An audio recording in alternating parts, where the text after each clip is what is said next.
কৃষক কার্ড সহ যে সকল প্রতিশ্রুতি দেশের মানুষের কাছে দিয়েছে, আল্লাহ যেন আমাদেরকে রহমত দেন, সেই কাজগুলো যাতে আমরা বাস্তবায়ন করতে পারি।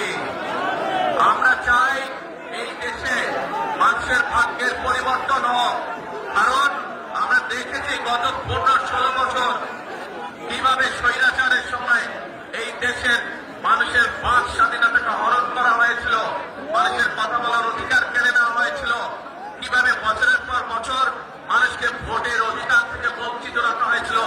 গত 15-16 বছর কি আপনারা ভোট দিতে পেরেছেন? এবার ওই যে দূরে যারা আছে মুখে করে ভোট দিতে পেরেছেন?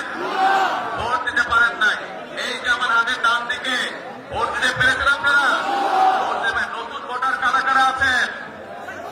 ম্যাক্সিমাম নতুন ভোটার, আলহামদুলিল্লাহ হাত নামা।